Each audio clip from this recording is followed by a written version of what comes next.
tayo. Amen. Amen. Sige po, muna tayo. Yung every morning ay nakikita natin ang sikat ng araw. It's a great blessing sa bawat isa sa atin. Na yung every minute naririnig natin na our family is all is well. Diba? Isang great blessing po yun para sa atin. Yung malakas ang ating pangangatawan is a great blessing. Amen? Yung akala natin ay wala na tayong pag-asa pero meron pa pala is a great blessing. Amen? Kaya wala pong reason para hindi tayo magpasalamat sa Panginoon. Amen? Kaya nga, word is not enough upang pasalamatan natin ang Panginoon. Amen po? Dahil sa ginagawa niya sa ating mga buhay. Yung mga himala ng kagalingan, di po ba?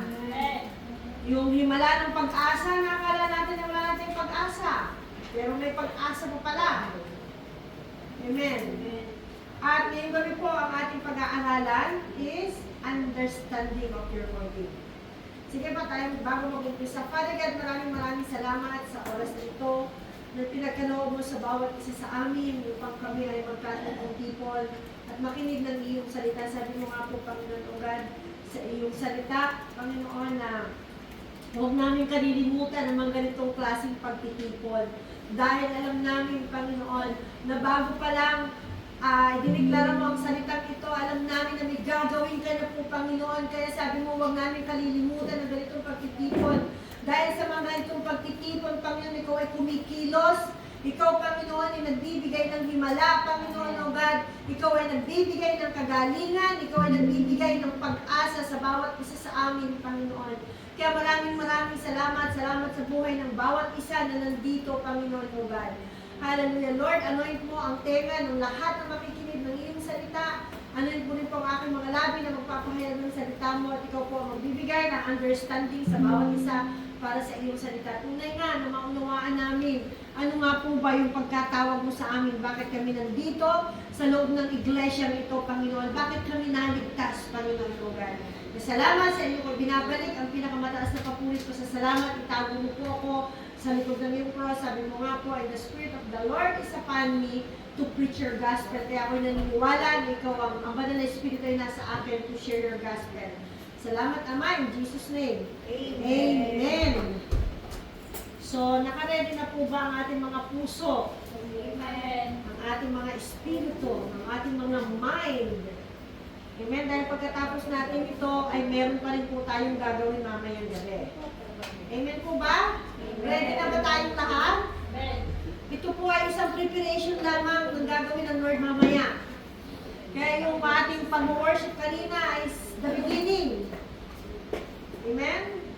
So tayo po ngayon ay dadako sa ating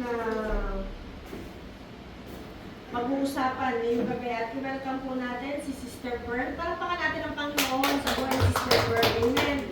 Alam mo, sis, hindi aksidente na ikaw ay nandito ngayong oras na to. Hindi niya alam kasi naupo pa siya. Talaga uwi na kami. So hindi aksidente yung lahat ng bagay na nangyayari sa atin. Amen po ba, hindi aksidente na dito ka dinala sa win? I believe na ang Panginoon ay mayroong magandang plano sa iyong buhay. Amen. Ano nga daw ba yung plano na yon? Nabigyan ka na pag-asa. Amen. Amen. Hindi lang ang pinansyal, kundi doon ang lahat. Amen po. At tamang-tama po yung ating pag-uusapan ngayon. Sabi niya, understanding of your calling.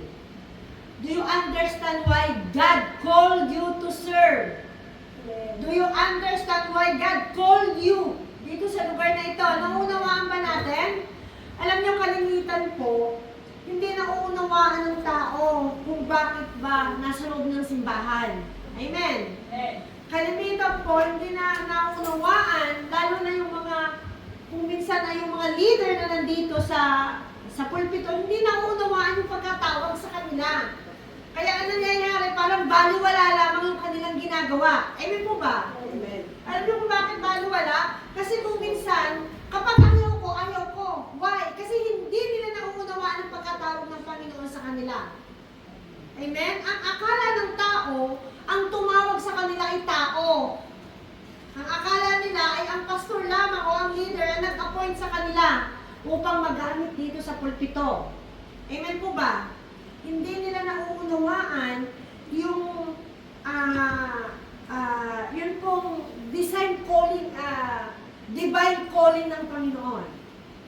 Kasi kapag naunawaan natin, kahit anong hirap pa ng ating pagdaanan, kahit gaano pa karaming chismis ang marinig natin, wala tayong pakialam. Amen?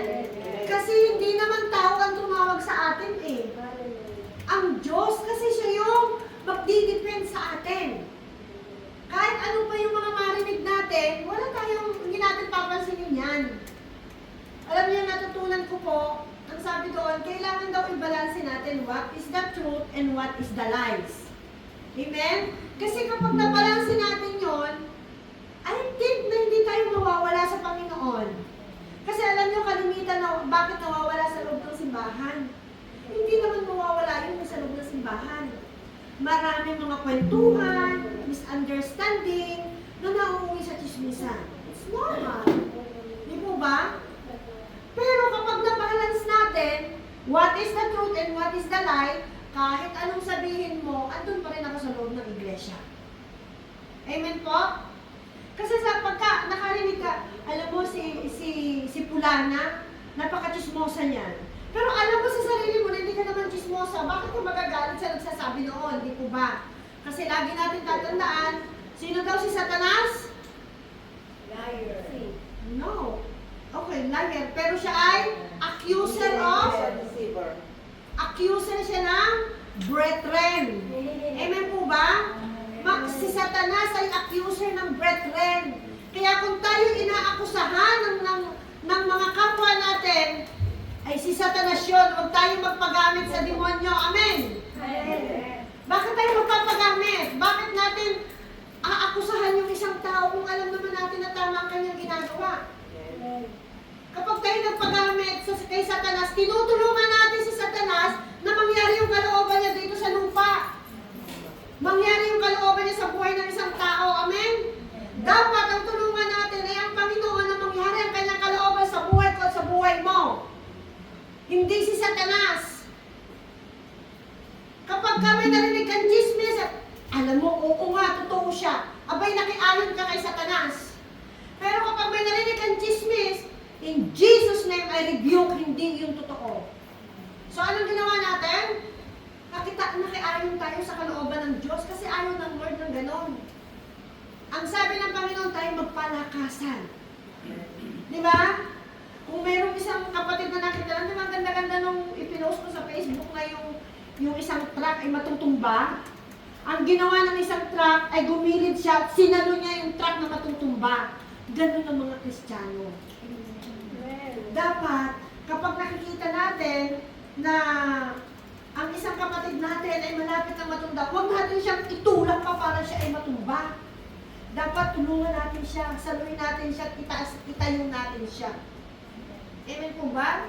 Kaya napakaganda po nitong understanding of your calling. So, tanungan natin sa ating mga sarili, sabi doon, do you understand? Sarili, hindi yung kapatid, katabi. Ikaw, ano ibig sabihin? Do I understand why God called me to serve? Ulit. Do I understand why God called me to serve? Tanong ko sa inyo yun. Naiintindihan ba natin kung bakit tayo tinawag ng Panginoon? Okay, basahin natin Ephesians 4:1. As a prisoner for the Lord, encouraging you to live a life worthy of the calling you have received. So, yan ang sinabi ni Paul. Bilang, sabi niya, prisoner ng Panginoon. Nakikiusap ako sa inyo.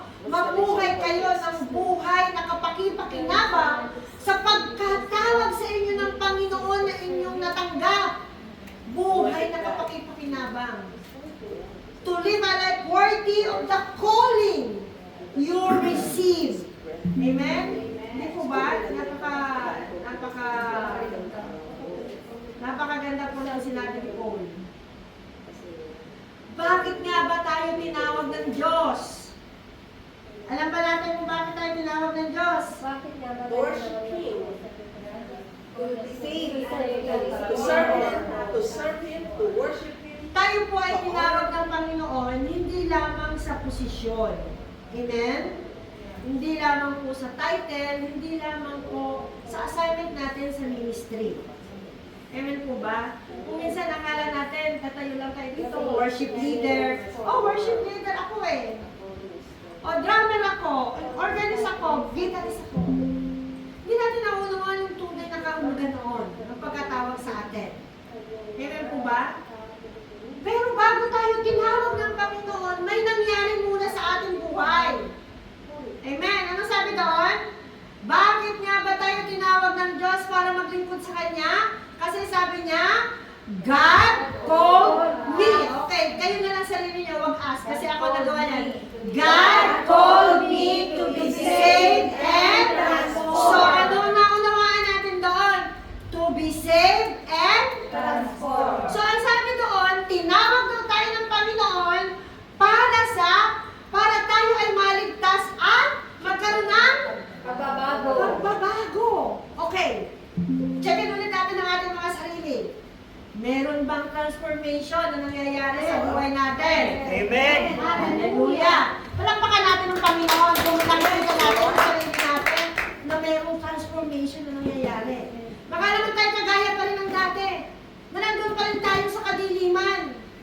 Na kaunting salita lang, magtatampo na kagad tayo. Hindi tayo yon. Ang mga anak ng Diyos, ang mga binago ng Panginoon ay hindi na matatampuhin. Ano man ang marinig niyan, masasakit ng salita yan, ano ang ating sasabihin? Hindi ako yon. Kanina po may pinag-uusapan kami, at sabi ni Kuya Edison, hindi ko siya papansinin dahil hindi ako yan. Di ba? Hindi ko napapansinin yung mga kwento-kwentuhan na yan na hindi naman makakatulong sa paglago ko sa Panginoon. Amen! Kung alam natin na hindi makakatulong sa paglago natin yung mga naririnig natin, bakit natin papansinin? Sabi natin, hindi ako yan. Diba? Kung halimbawa, itinaas ka ng Panginoon, na-promote ka ng Panginoon, may mga nagkukondem sa'yo, I don't care, Lord, ikaw tumawag sa akin dito. Diba? God called me to be saved and transformed, kaya kahit anong marinig ko, sinasabi nilang hindi ako karapat, dapat tumayo rito, Lord, you called me to be saved and transformed. Kailangan makita sa aking Panginoon ang transformation. Kahit anong marinig ko, I don't care, hindi ako yan. Merong matatransform sa akin. Why? Dahil ang sabi ng Panginoon, nilikha niya tayo ayon sa kanyang and image. Ano bang imahe ng Panginoon? Anong image niya? Anong imahe niya? Mapagpatawad, maunawain, di ba? Mapagmahal. Hindi siya kaagad nagagalit. Di ba? Kaya yun ang dapat na isipin natin, ano ba yung karakter ng Lord? Na kailangan natin ma-adapt. Okay, sabi niya, God called us to be saved and transformed. Bakit daw? A calling start with salvation. Ang pagkatawag sa atin ng Panginoon ay nagsisimula sa kaligtasan. Ang sabi niya, 1 Peter 2 verse 9, ngunit kayo'y mga taong pinili. Hallelujah! Imaginin mo, ang ganda-ganda ng word ng Lord. Tayo daw ay mga pinili. Iba yung tinawag at pinili. Ang tinawag sa sabihin, Maribel. O tayo ka dito, Maribel. Diba? Pero kapag sinabi, ikaw ay pinili, isa-separate ka ng Lord. Amen? Chosen. You are chosen. Tinagalog ko kasi dahil naganda ako sa Tagalog. You are chosen generation. Amen. Imagine mo, hindi lamang ikaw. Ang sabi ng chosen generation, ibig sabihin, pati yung generasyon mo, pinili ng Panginoon. Hallelujah! Kayo'y mga taong pinili, mga maharlikang pari. Hallelujah! Grabe, di ba? Maharlikang pari. At mga mamamayan na daw tayo ng Diyos. Amen po ba? Kaya pag sinabing mamamayan na tayo ng Diyos, makita sa buhay natin ang transformation. Kaya sabi doon, and transform. Ano pa sunod? Pinili kayo ng Diyos na maging Kanya. upang ipahayag ninyo ang kahanga-hanga niyang mga gawa.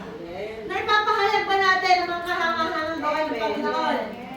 Baka naman ang pinapahayag natin, alam mo si Sister Cheche, tawa ng tawa lang sa loob ng church. Hindi yon, hindi yung gossip ang gusto ng Lord na ipahayag natin, kung hindi yung kanyang salita. And po, alam niyo po ba na tayo pinili ng Lord kasi may gusto siyang gawin sa atin. Kung mawala ang henerasyon ito, sino susunod? Kung wala tayo. Kung hindi tayo magdi-disciple ng iba, sinong susunod sa atin? Di mo ba? Kaya tayo tinawag ng Panginoon. Sabi doon, to be saved and transformed. Pagkatapos kung ano-ano yung mga pinagtutuunan natin ng pansin. Mga social media. Ako, kababantay ko sa anak ko, nakapanood ako hanggang umaga. Kasi yung dibdib ko, dug. Kasi magdamag na yun po kasing dalawa kong anak ay masyadong mababa ang iron. At umiiyak si Bless kagabi dahil sobrang sakit ng ulo niya.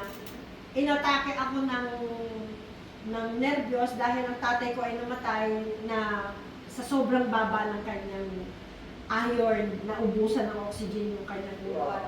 Si Bless mo yung minyak, Mami, pag gumagalaw yung ulo ko parang sasabog. Yun ang kanyang explanation. Yung parang sasabog, di ba? Parang naano ko, parang hindi ako makatulog. Tapos magpapasok ako sa kwarto niya, hawak yung telepono ko. Kaya galit ako. Tatanggalin yung telepono, sabi niya, Mami, okay. Pumunta kami sa clinic ng Maccabi, sarado naman ang clinic. Pero kagabi, habang pinapre-pray ko siya, nararamdaman ko na meron lumalabas na mainit sa ulo niya. Kaya, so sabi doon, maano daw tayo, tinawag tayo ng Panginoon para tayo ma-transform. Ano sunod doon? Sabi niya, para daw may pahayag natin ang kahanga-hanga niyang gawa. Siya ang tumawag sa inyo mula sa kadiliman tungo sa kahanga-hanga niyang kaliwanagan. So napakaliwanag po ng sinabi dito siya ang tumawag sa inyo mula sa kadiliman. Di ba? Noong tayo hindi pa nakakakilala sa Panginoon, di ba ang dilim ng buhay natin? Kapag pag wala tayong pera, anong unang papasok sa isip natin? Hindi tayo mananalangin muna. Ang unang papasok sa isip natin, asan kaya ang bubay? Di mo ba? Sino kaya ang aking uutangan? Pero nang tayo tinanggal ng Panginoon sa kadiliman, kapag meron tayong pangangailangan, Lord, I cannot do nothing. Pero Lord, may mag-aagawa ka sa sitwasyon na aking pinagdadaanan. Unang-una tayong mananalangin. Hindi natin tatanungin natin, Mabel, ano bang dapat kong gawin? No, ang una natin tatanungin, Lord, ano po ang dapat kong gawin sa aking sitwasyon? Ano sumunod? Tungo sa kahanga-hanga niyang kaliwanagan. Amen po. Dati ang dilim ng nilalakaran natin. Lord, bakit ganito? Parang wala na yata ang pagbabago sa buhay ko. Ang asawa ko, Lord, kailangan pa ba ito magbabago? Ang tigil sa kapatong bababae yung asawa ko. Kasusugan ng asawa ko. Kagaganito. Pero nung makilala natin ang Panginoon, Lord, itong asawa ko sa'yo na yan. At ako dito, Panginoon, sa piling mo. Meron akong kapayapaan. Dahil ikaw ang kasama ko, ano man ang mangyari sa asawa ko, kalooban mo po yung Lord, basta siya pinapanalangin ko. Amen? Hindi natin isusumpa yung asawa natin. Kuhanin ka na ni Lord. Sana kuhanin ka na ni Lord. Sana magbait ka para kuhanin ka na ni Lord. Hallelujah. Hindi ganon. Lord, kung paano po ako unti-unting binabago, ganun din po ang aking asawa. Kasi hindi aksidente na kami ay ikinasal mo, pinagsama mo. Yun ay naaayon sa iyong kalooban kagaya ng pagkapili mo sa amin. Amen po. Ano pa raw ang letter V? Sabi niya, God calling requires transformation. Hindi lamang tayo na kundi nagre-require daw ng pagbabago ang pagkatawag sa atin ng Panginoon. Ay, tinawag ka na nga, wala ka pang pagbabago. Di ba, ano sabi doon? Pakibasa po, 2 Corinthians yan. Sorry, nawala yung po. 2 Corinthians 5 verse 17, anong sabi doon? Kaya, nakikita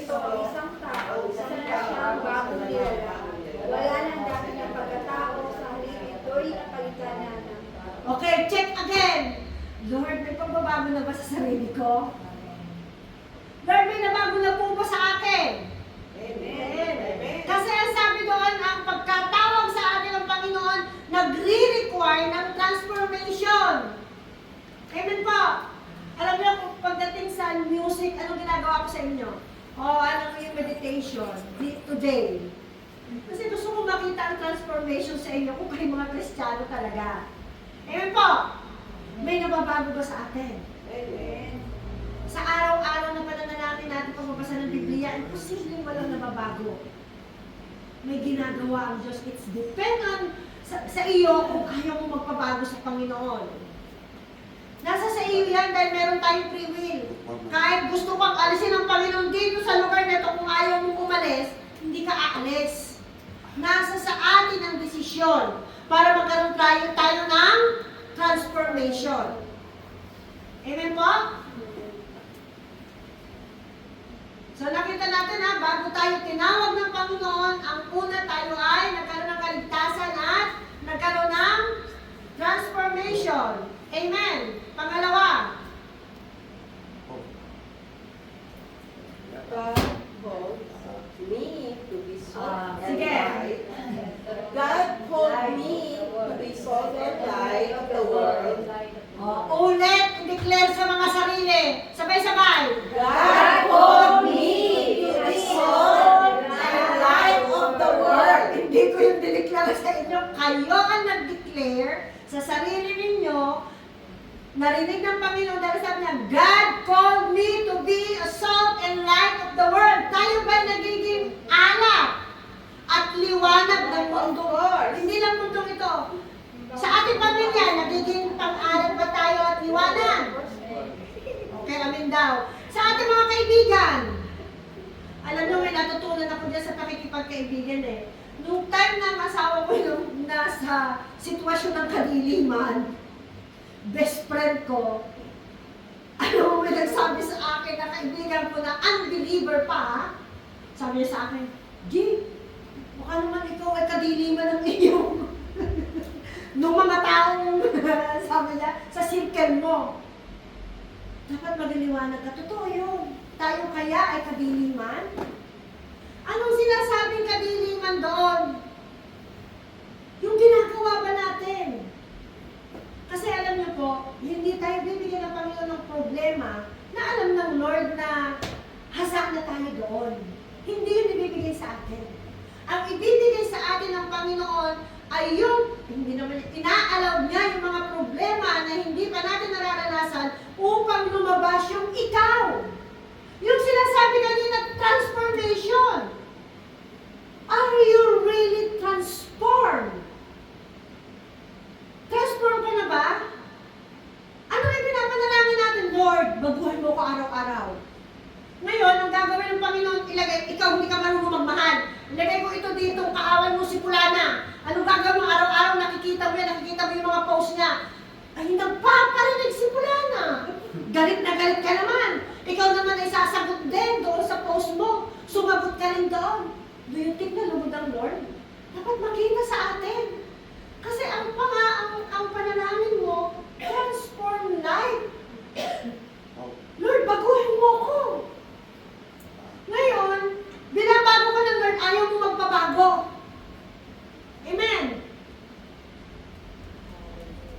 Okay, ang isa. Bakit kaya ang dami kong problema sa pinansyal? As a Christian, alam natin na nagbabasa tayo ng Biblia, alam natin na meron tayong responsibilities. Actually, hindi kailangan ng Lord ang pera natin. Huwag natin lagi sasabihin na binibigay, ang Lord nangangailangan. No! Mayaman ang Panginoon. Ano ang nakalagay sa Malakay? Upang, di ba sabi doon, hindi doon sinabi, dahil sa pagmamahal mo sa Diyos, dalhin mo. No! Ang sabi doon ay, ako si Yahweh. Ano sabi niya? Sabi niya, ako si Yahweh. Hindi sabi doon na, dahil mahal mo si Yahweh, dalhin mo ng bumbong iyong ikasampung bahagi. No. Ang sabi ng Panginoon, ang sabi doon, habang buhay ako si Yahweh. Sabi niya, basahin natin, baka magkamali ako. Sa Malakay 3:10. So sabi niya rito, okay, sabi niya rito, 10. Dalhin ninyo ng buong buo ang inyong mga ikasampung bahagi sa tahanan ng Diyos upang, ano raw? Matugunan sa aking tahanan. So, ano ang sabi ng Panginoon? Bakit kailangan natin ibigay ang ating ikasampung bahagi? Para ba sa Panginoon yon? Ano sabi? Para matugunan ang pangangailangan ng iglesia. Kasi ang Lord ay hindi siya mag-exist. Sister Lisel, pambayad ninyo ng bahay, ay ng church. Tayo ang gagamitin ng Panginoon upang matugunan natin, upang matugunan niya ang pangangailangan dito dahil may nananalangin. Lord, provision po sa pambayad ng church, sa pambayad ng mga bill sa loob ng church. Sino gagamitin ng Lord? Of course, tayo nandito sa loob at nakakaunawa. Kaya ng mga tao hindi nakakaunawa sa pagbibigay ng ikasampung bahagi. Hindi sila nagbabasa ng Biblia. Kahit pasabihin natin na tayo mga Kristiyano na, kung hindi mo nangunawaan ang pagbibigay, kung ayaw mo magbigay, ibig sabihin ng hindi mo nangunawaan ang sinasabi sa iyo ng Panginoon. Amen? Sabi ng Lord, humahayo ka, di ba? Sabi ng Lord, napatawad ka, di ba? Sabi ng Lord, magluto ka. Pagdating doon sa, ibigay ninyo ay kasampung bahagi, Lord, nagluto naman ako eh. Lord, humayo naman ako eh. Yun ba sinabi ng Lord? May kulang. Amen po? Amen. Kaya dapat, lahat na rin pinapagawa sa atin ng Panginoon, ginagawa natin. Kung ang sabi ng Panginoon, ibigay mo ng buo ang iyong kasampung bahagi, ibigay mo. Ano man ang bilhin dito sa loob ng church, hindi mo na yun pananagutan kasi ibinigay mo yung responsibilidad mo. Amen po ba? At yung pagbili natin ng mga gamit dito, hindi yun ikasampung bahagi. Pledge mo lang yun. Amen? Ang sabi ng Lord, ibigay mo yung nararapat.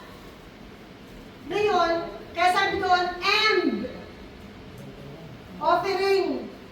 Kung ikaw hindi nagbibigay ng iyong tithes at puro ka offering, wala yung tithes, and lang ang iyong sinunod. Amen po ba? Amen. Kaya kailangan makita, reflect Christ character. Amen. Kung tayo totally transform na, dapat daw mag-reflect ang character ni Christ sa atin. Amen? Sabi niya, kayo ang asin ng sangkatauhan. Ngunit, kung ang asin ay nawawala na ng alat, paano pa ito mapapaalat muli? So sabi dito kayo ang asin ng sangkatauhan. Ngayon, yung mga yung isang batya na isda, bilasana. Ano dapat natin gawin? Lagyan daw ng asin para hindi mabilasa. Ang problema, tayo ang nagiging cause ng pagkabilasa ng isda na yun. Why? Wala na tayong alat. Alam niyo po ba na kapag yung isang balye ng isda ay nilagay niyo ng asin, ano nangyayari? Preserve. Napipreserve. Diba? Ibig sabihin yung isda na yun, hindi mabubulok. Tayo yung ginagamit ng Lord, tayo yung gagamitin ng Panginoon para hindi mabulok yung mga isda na yan.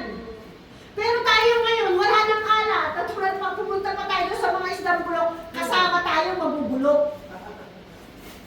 Kaya sabi ng Panginoon, maging asin tayo. Nagiging asin ba tayo? Huwag na doon sa mga unbelievers, sa mga nakapalibot na lang sa atin, sa pamilya natin, sa mga kapatid natin, sa mga kaibigan natin. Nagiging asin ba tayo? O baka naman tayo yung nagiging cause, kaya sila'y nabibilasa. Amen? Hindi ba wala na itong kabuluhan, kundi ang itapon at tapakan na lamang. Kaya kung wala na daw tayong alat, itatapon tayo. Gusto ba natin yan? Wala na tayong pakinabang. Hanggat may natitira pang konting alat, patuloy natin paalakin ang ating mga sarili. upang pag pumunta tayo doon sa mga bilasa, magkaroon sila ng, ma-preserve sila, hindi sila tuluyang mabulok. Amen? Next, ano sabi niya? Kayo ang ilaw ng sanlibutan. O mga ilaw daw tayo. Why? Because Christ is in us. Nasa sa atin si Jesus. Kaya dapat tayo yung maging ilaw. Amen? Sabi niya, ang isang lungsod na nakatayo sa ibabaw ng burol ay hindi may tatago. Wala din namang tao nagsisindi ng ilaw at pagkatapos ay ilalagay iyo sa ilalim ng malaking takalan. So huwag daw natin itago yung liwanag natin. Amen? Sa halip, inilalagay iyo sa talagang patungan upang matanglawan ang lahat ng nasa bahay. O kaya yung nasa loob ng bahay nagkakaroon ng liwanag. Hindi lamang yung nanay ang ilaw ng tahanan. Amen? Lahat tayo ay ilaw ng tahanan. Tayo ay ilaw, source of light. Amen. Di ba? Sabi niya, gayon din naman dapat ninyong paliwanagin ang inyong ilaw sa harap ng mga tao upang makita nila ang inyong mabubuting gawa at papupurihan. So, anong ibig sabihin? Bakit daw kailangan tayo magliwanag? Para maliwanagan natin sila.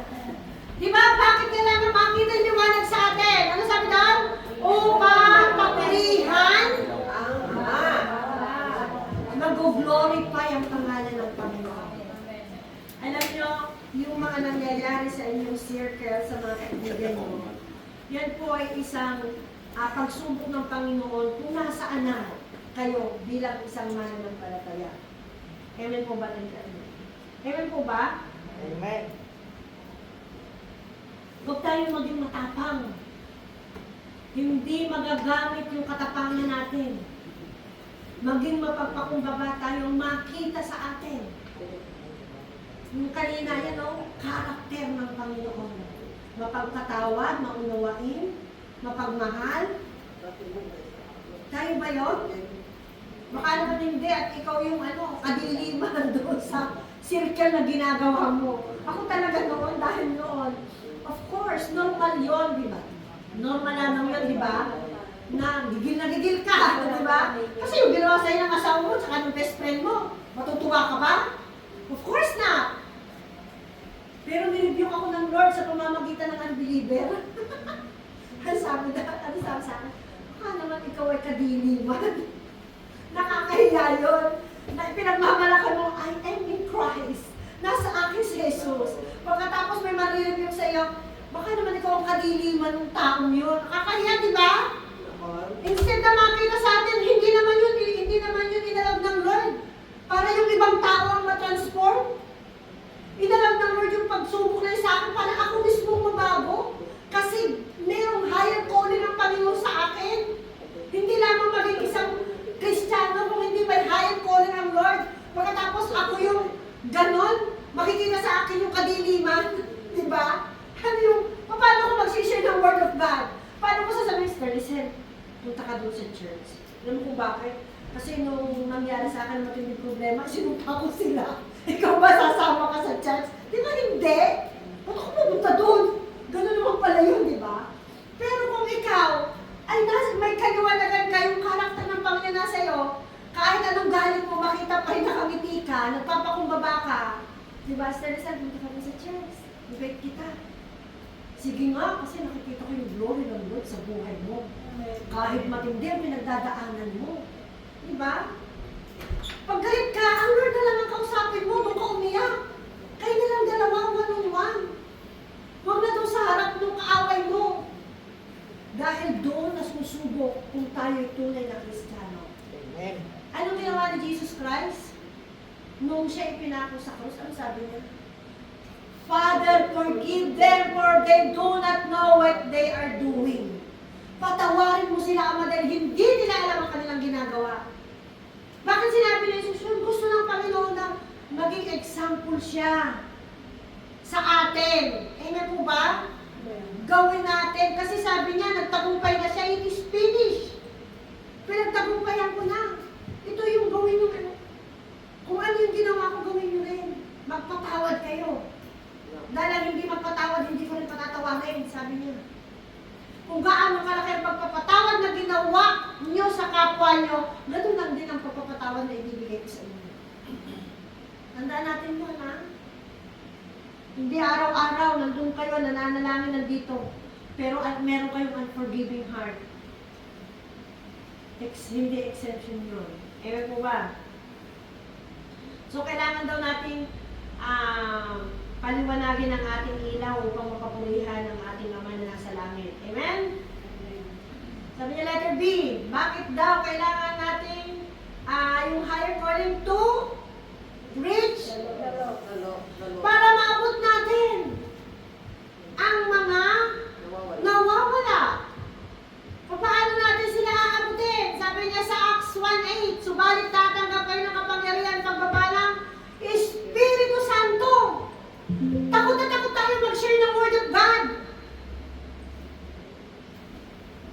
Hindi natin alam ang banal na Espiritu nasa atin na. Sabi niya, tatanggap tayo ng kapangyarihan, bakit ayaw natin i-practice? I-practice natin. Pag tayo merong makita dyan sa labas, bakit pagkwentuhan tayo? Amen? Dahil meron na tayong kapangyarihan. Hindi tayo ipapahiya ng banal na Espiritu. Bakit daw? Kasi para doon tayo maging witnesses. Mga saksi. Amen po ba? Kung tayo makikita ng mga may nakasalubong ko ng isang araw, sakit-sakit talaga ng ulo ko, grabe, dahil nga may trangkaso ako. Pumunta ako sa bahay ng amo ko kasi marami nagagawa doon. Sabi pa naman, pagpasok ko pala sabi nung nagdi-deliver, na makaka! Hindi ako marunong mag-Hebrew. Hindi siya marunong mag-English. Wala akong inibig sa kanya. Hindi ko lang binago yung mukha ko. Kaya kasi hindi ko alam kung ano sasabihin ko. Sabi ko, I'm sick. Ma! Ako!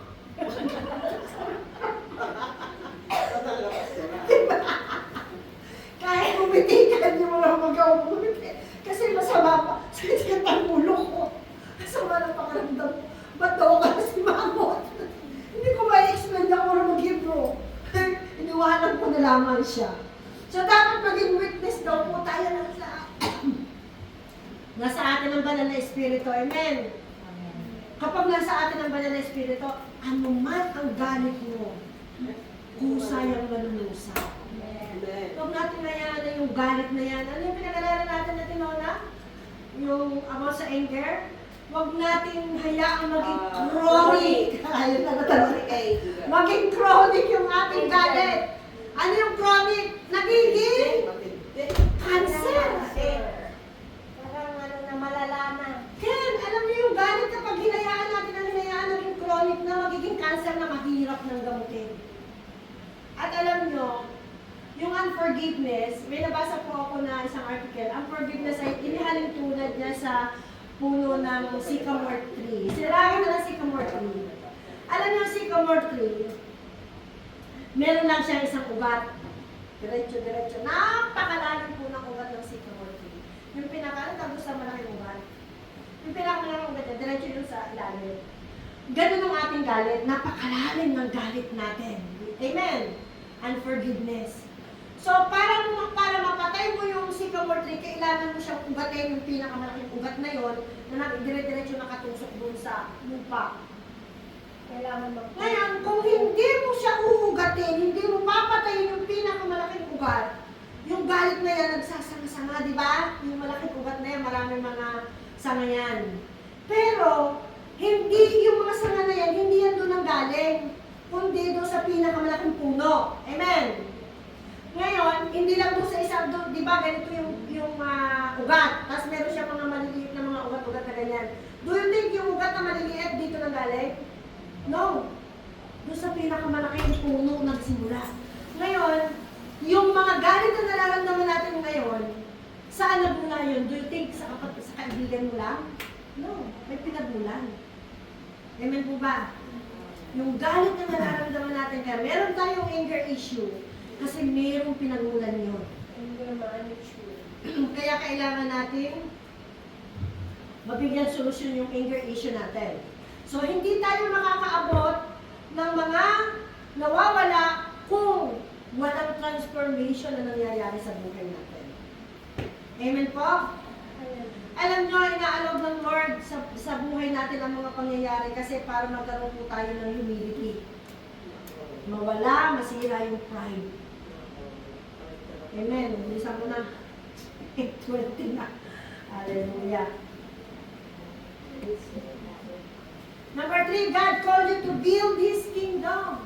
Tinawag daw tayo ng Panginoon, ipinapaunawa niya sa atin na kaya tayo tinawag ng Panginoon para buuin, i-build yung kanyang kaharian. Amen. Every believer has gift and purpose. Bawat isa sa atin ay meron pong gift and purpose sa buhay. Hindi lahat ay marunong mag-drum, marunong mag-organ, marunong mag-guitar. Amen. Ano sabi sa Ephesians 4:11 and 12? Ibinigay niya na maging mga pastor. Ibinigay niya na maging mga apostol ang ilan. Ang ilan ay maging mga propeta, ang ilan ay maging mga mangangaral ng ebanghelyo, at ang ilan ay maging mga pastor at mga guro. Ito ay upang maging handa ang mga banal para sa gawaing paglilingkod at para sa ikatitibay ng katawan ni Kristo. So tinawag ng Panginoon, meron tinawag na apostles, di po ba? Hindi lahat ay apostle, kasi kung lahat ay apostle, wala nang uupo dito pakikinig ng salita ng Diyos. Di po ba? May mga propeta. Sino yung propeta? Ang mga apostol yan yung mga, doon yung nagtatabi ng mga churches. Ang mga propeta, nagre-receive ng word from the Lord, and then sinishare niya sa mga tao. Amen. Tapos, sabi niya doon, yung mga evangelist, sila naman yung umahayo, hindi natatakot mag-share ng word of God. And then, yung mga pastor, siya tagapag-alaga ng tupa. Amen. And then, yung mga guro, sila nagtuturo. So, hindi lahat. May kanya-kanyang katawagan. May kanya-kanyang katawagan sa atin. At ganoon din po, di ba, may pastor, may mga leader. At yung mga leader, sila nag-aano doon sa mga tupa. Amen po. May drummer, may instrumentalist, may organist, di po ba? Kaya sabi doon, dapat tulong-tulong to build His kingdom. Hindi po pwedeng si apostol lamang. Hindi po pwedeng si propeta lamang. Hindi po pwedeng si pastor lang. Tulong-tulong para po sa ikalalago ng gawain ng Panginoon. Amen? Anong letter B? Sabi niya? God requires faithfulness. So yung pagkatawag sa atin ng Panginoon, nagre-require siya ng faithfulness, ng katapatan. Tapat ba tayo? Amen. Tapat tayo? Amen. Sabi niya sa 1 Corinthians 4:2, now it is required that those who have been given a trust must prove faithful. Sabi niya, i-prove daw natin na tapat ba tayo? Amen. Baka mamaya konting problema lamang ay hindi na tayo makita sa loob ng iglesia. Hindi po. Mga chismosa naman dyan sa church na yan. Mga magnanakaw naman dyan. Wala namang ginawa dyan, kundi puro na lang tight sa pinag-uusapan. Hindi daw yun. Ang sabi doon, sabi niya, must prove faithful. Kahit sa pagbibigay natin ng tithe, sabi 10%, sino nagbibigay ng hindi 10%? Hindi po pwede magbibigay tayo ng 100 shekel, $100 kung ang atin namang sweldo $4,000. Pag $4,000, magkano dapat ibigay? 400.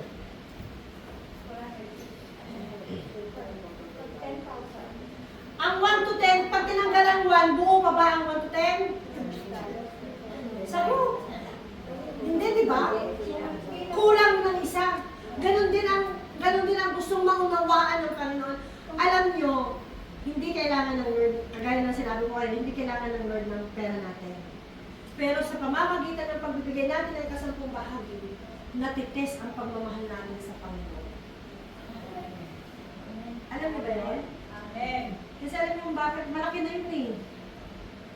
Malaki na. Mga sweldo mo 10,000, 1,000. Ang dami na nitong mabibili, di ba? Marami na itong mapapagbayaran. Pero tinetest tayo ng Lord eh. Mahal kaya ako ni Maribel? Alam niyo, meron tayong isang member sa Jerusalem, hindi siya nakakapag-church dahil talaga sa kanyang alaga. Pero lagi siyang online. Ngayon, ang kanyang tithes, iniipon niya sa isang sobre.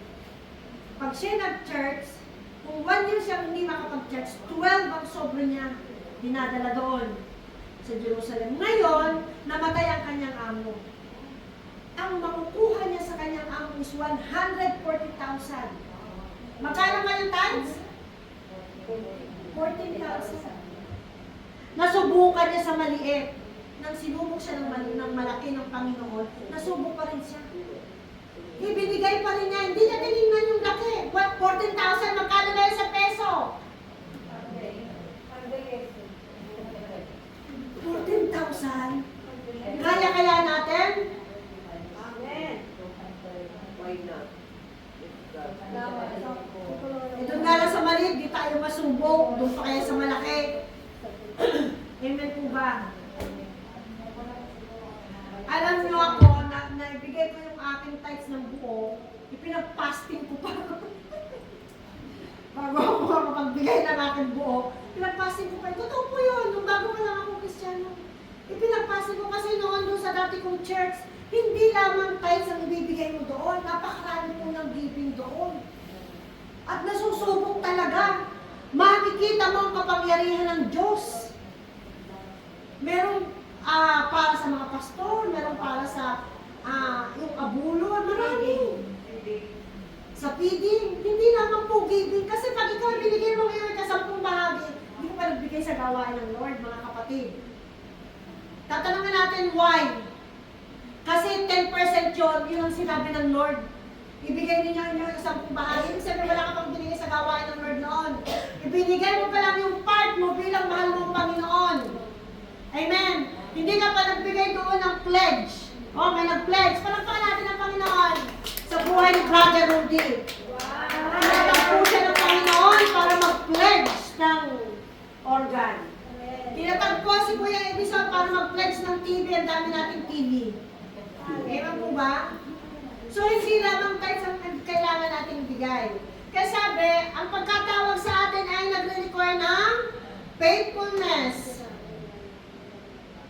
Don't worry, dalawa na lang. Number 4, ano raw? Sorry. Dito pa nasa. Wala.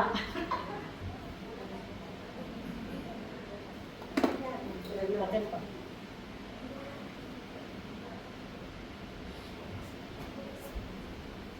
Yun eh.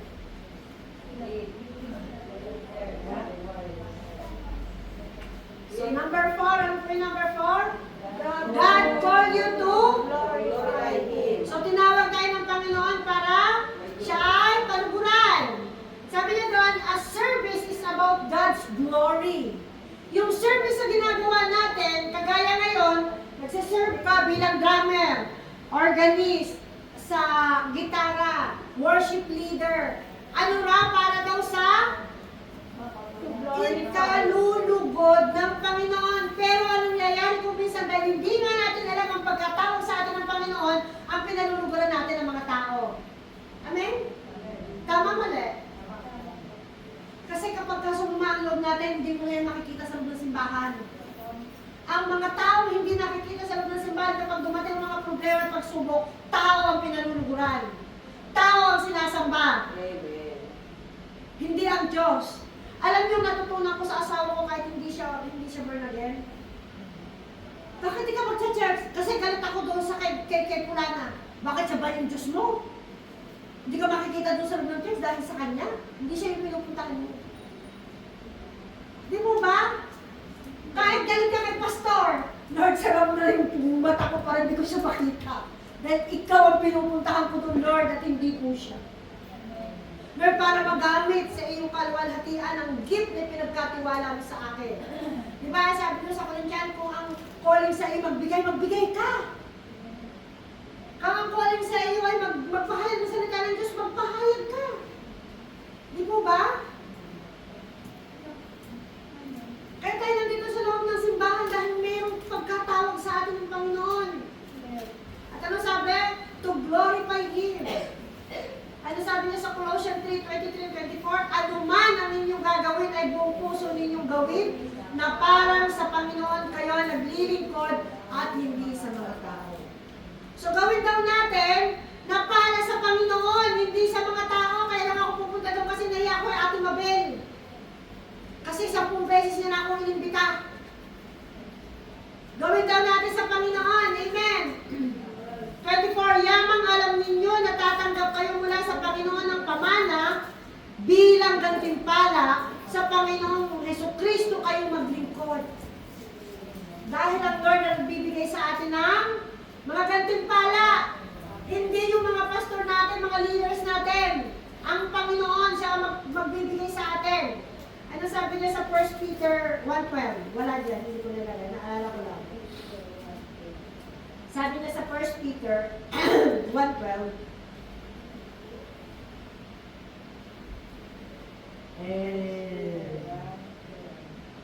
Kaya kahit nalaman ninyo ang katotohanan ng pinagdapat na katarin na kayo dito, lagi ko pa rin kayong paaralan ng Diyos. hindi pala sa James pala, sorry.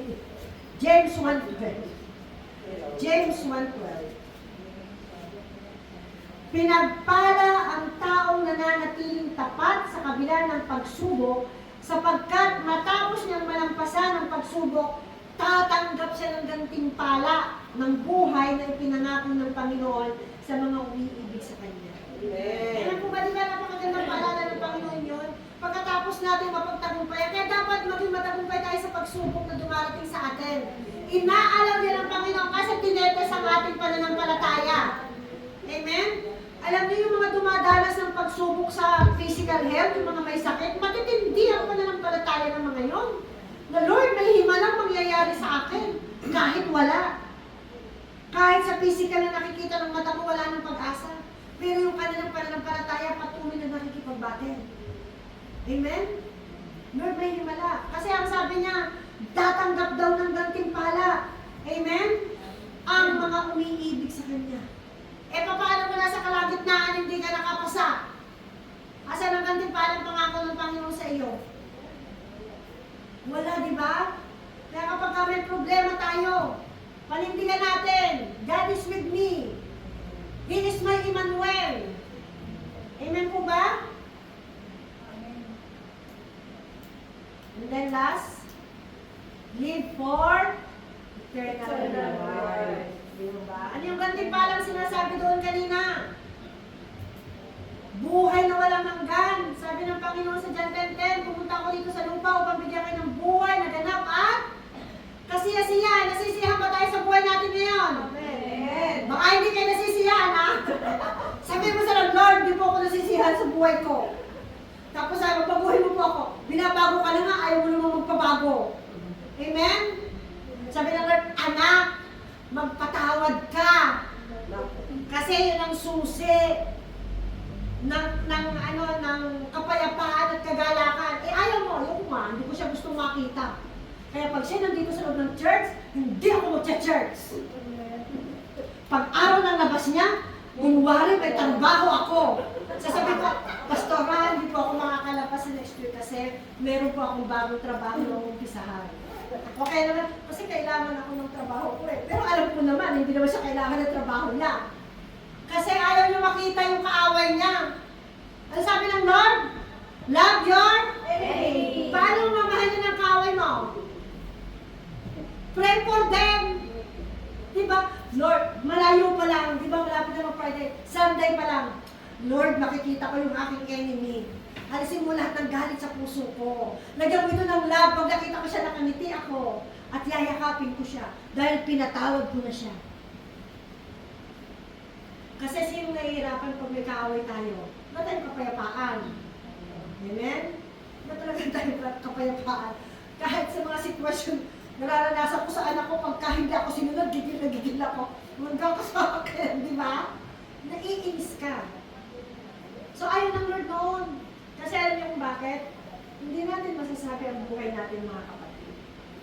May timing ang Panginoon sa bawat buhay natin. Ngayon malakas tayo, baka mamaya paglabas natin, hindi natin alam kung ano mangyayari. Pero ang Lord, tinuturuan na tayo maging mapagpatawad. Napakaliwanag na sinabi sa Matthew, kung hindi ka magpapatawad, hindi ka rin patatawarin. Amen? Kaya hanggat kaya natin, Lord, tulungan mo akong magpatawad kasi baka mamaya wala na yung buhay ko eh. Baka mamaya hindi man ikaw kumuha, nakawin ni Satanas itong buhay na ipinahiram mo sa akin. Ano mangyayari sa akin? Sayang ang lahat ng panahon na pinaglingkod natin sa Panginoon. Kung sa isang iglap, hindi tayo magpatawad. Amen? Sayang ang ginugol natin. Ano sabi doon? Kapag daw tayo ay naunawaan natin ang calling sa atin ng Panginoon, sabi niya sa Matthew 25:21, this master replied. Ito ang sabi ng Panginoon sa lahat ng mga faithful sa Kanya. Ano sabi? Lahat, sabay-sabay tayo. Well done. Well done, good and faithful servant. You have been faithful with a few things. I will put you in charge of many things. Come and share your master's happiness. Alam niyo, pagdating niyo sa langit at nagawa natin ang mga pinapagawa ng Lord, ang Panginoon Jesus nakagay niya sa atin. Come. Well done, my faithful servant. Sabi niya, you are faithful with few things, I will put you in charge of many things. Marami pang ipapagawa ng Lord sa atin doon sa langit. Eh dito sa lupa, hindi mo magawa pinapagawa ng Lord. Paano ka pagtitiwalaan sa langit? Amin po. Dito sa lupa, ang pag-church is a glimpse. Ano ibig sabihin ng glimpse? Isang sulyap lang yung maliit na sulyap lang ang gagawin natin sa langit. Kasi dito matutulog tayo, uuwi tayo, magluluto ka kahit sa langit wala nang ganon. Pero may pagtitipon. Amen. Kung kumakanta ka rito ng papuri, kakanta ka roon, walang patid na pagpupuri sa Kanya. Eh dito sa lupa, hindi mo matutunan kung anong gagawin sa langit. Paano ka makakapasok sa langit? Hindi ka makakapasok natural. Kaya dapat maunawaan natin ang pagkatawag sa atin ng Panginoon. Amen po ba? Kailangan po natin maunawaan ang pagkatawag sa atin ng Panginoon. God did not call you merely to occupy a position in the church. He called you to be saved and transformed, to be a light to the world, to build His kingdom, to glorify His name. Amen. If God has called you, do not waste your calling. Ito po yung challenge, hindi ko na isulat dyan. If God has called you, do not waste your calling. Kung tinawag ka ng Panginoon, huwag mong sayangin ang pagkatawag sa iyo. Kung tinawag ka ng Panginoon, mangaral ng salita ng Diyos, mangaral ka ng may katalinuhan. Kung tinawag ka ng Panginoon na magbigay ka ng may kagalakan. Amen po ba? Kung tinawag ka ng Lord na worship leader, sundin mo ng may kagalakan, drummer, instrumentalist. Ibigay natin ang the best natin sa Panginoon dahil ang Lord ang nagbibigay ng reward sa atin. Amen po ba? Remain faithful in your assignment and serve Him with all your heart until the day He returns. Amen. Maging faithful daw tayo sa mga ipinapagawa sa atin ng Panginoon until sa pagbabalik ng Panginoon. Ang key verse po natin sa Matthew 22 verse 14, for many are